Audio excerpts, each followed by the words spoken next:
বন্ধুরা, রুম্পার হেসেলে তোমাদের সকলকে স্বাগত। আমি আজ আবার চলে এসেছি নতুন একটি রেসিপি নিয়ে। আজকের রেসিপি হচ্ছে মসুর ডালের ডাল চচ্চড়ি। আমি এটা ডিম দিয়ে করব। তা এটা সবাই করতে পারে, কিন্তু আমি কিভাবে করি সেইটাই দেখার।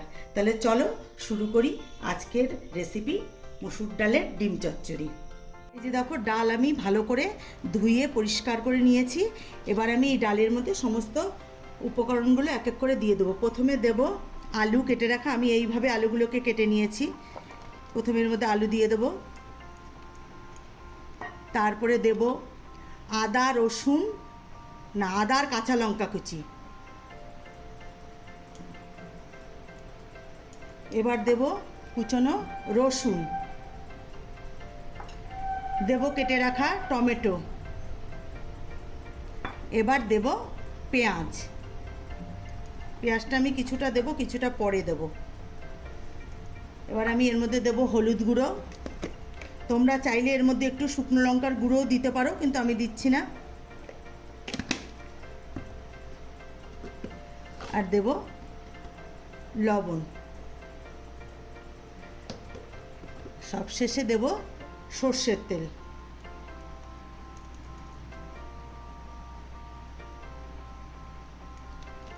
এবার আমি সব কিছুর সাথে ভালো করে চটকিয়ে মেখে নেব। সব কিছুর সাথে ডালটাকে ভালো করে আমি চটকিয়ে মেখে নিয়েছি। এবার এদিকে আমি কড়াই বসিয়ে দিয়েছি। কড়াই গরম হয়ে গেছে। আমি এর মধ্যে দিয়ে দেব একটু তেল। তেলটা গরম হলে আমি এর মধ্যে দেব ফোড়ন। তেল আমার গরম হয়ে গেছে।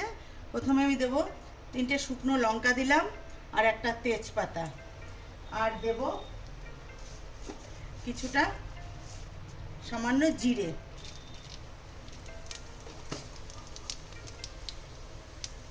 এবার আমি এর মধ্যে দিয়ে দেব গোটা কয়েক কোয়া রসুন।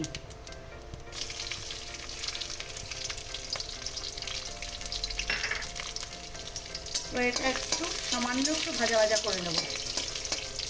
রসুনটা আমার ভাজা হয়ে গেছে। এবার আমি এর মধ্যে ডালটা ঢেলে দেবো। বন্ধুরা, এটা খেতে ভীষণই ভালো হয়। রাতের ডিনারে রুটির সঙ্গে তো খুবই ভালো লাগে, আবার গরম ভাতে খেতেও ভালো লাগে। আর আমার এই ভিডিওটি প্রথম থেকে শেষ পর্যন্ত দেখার অনুরোধ রইল। মাঝখান থেকে ছেড়ে চলে যাবে না, তাহলে তোমাদের এটা বুঝতে অসুবিধা হবে। আর প্রথমেই আমার ভিডিওটা দেখার আগে লাইক করে তারপরে তোমরা ভিডিওটা দেখা শুরু করো, আর শেষে কমেন্ট করে বেরিয়ে যেও। বন্ধুরা, এবার আমি এটাকে এইভাবেই কিছুক্ষণ নাড়াচাড়া করে রান্না করব। আর আমি এর মধ্যে এখন কোনো জল দেবো না, ঢেকে এটাকে আমি বারবার নাড়াচাড়া করে রান্নাটা করব। ডালটাকে দেখো এইভাবে আমি নাড়াচাড়া করে একটু ভেজে নিয়েছি। এবার আমি এর মধ্যে সামান্য একটু জলের ছিটা দিয়ে আমি ঢাকনা দিয়ে ঢেকে এটাকে হতে দেবো, সিদ্ধ হতে দেবো। সামান্য একটু জল দিলাম। এবার আমি ঢাকনা দিয়ে এটা ঢেকে, এদিকে আমার ডালটা এদিকে সিদ্ধ হতে থাকুক, আর তার মধ্যে আমি এদিকে একটা প্যান বসিয়ে দিয়েছি। প্যানে তেল দিয়ে দিয়েছি। এখানে আমি 2টো ডিম নিয়েছি।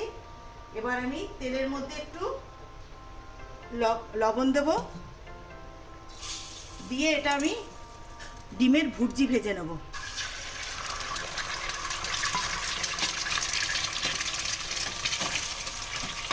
এই যে দেখো, ডিমের ভুজি আমার করা হয়ে গেছে। আর এদিকে যে জলটুকু দিয়েছিলাম, জলটুকু শুষে গেছে, আলুটা প্রায় সিদ্ধ হয়েছে। এর মধ্যে এবার আমি সামান্য পরিমাণে, একটু বেশি না অল্প করে একটু জল দেবো। জল দিয়ে ঢেকে আমি সিদ্ধ হতে দেবো।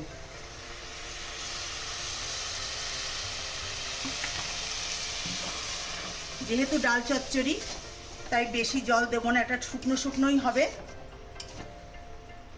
আর একটু জল দেবো। এবার আমি ঢাকনা দিয়ে ঢেকে 10 মিনিটের মতন সিদ্ধ হতে দেবো।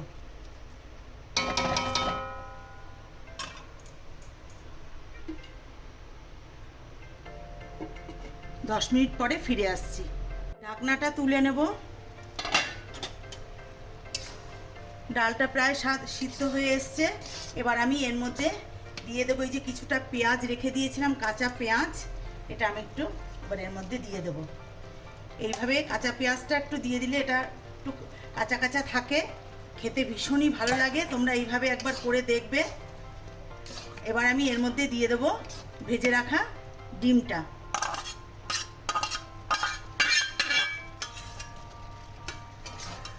এবার আমি এর মধ্যে একটু সামান্য পরিমাণে চিনি দেবো। এটা অপশনাল, তোমরা পছন্দ করলে দেবে, না পছন্দ করলে দেবে না। একটু চিনি দিয়ে দিলাম। আর তোমরা চাইলে এর মধ্যে একটু ধনেপাতা কুচিও দিতে পারো, সেটাও খুব ভালো লাগে, কিন্তু আমি দিলাম না যেহেতু আমার ছেলে বেশি পছন্দ করে না।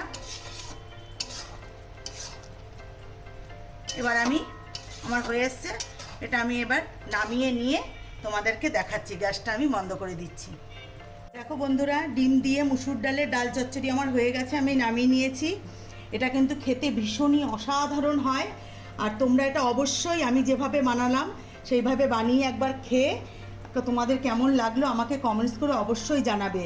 আর আমার এই রেসিপিটি যদি তোমাদের ভালো লেগে থাকে, লাইক, শেয়ার, কমেন্টস করতে ভুলো না। আর আমার চ্যানেলটিকে যারা এখনও পর্যন্ত সাবস্ক্রাইব করনি তারা অবশ্যই সাবস্ক্রাইব করে আমার পাশে থেকো। আর যারা এই কাজটা করে ফেলেছো তাদেরকে অসংখ্য অসংখ্য ধন্যবাদ।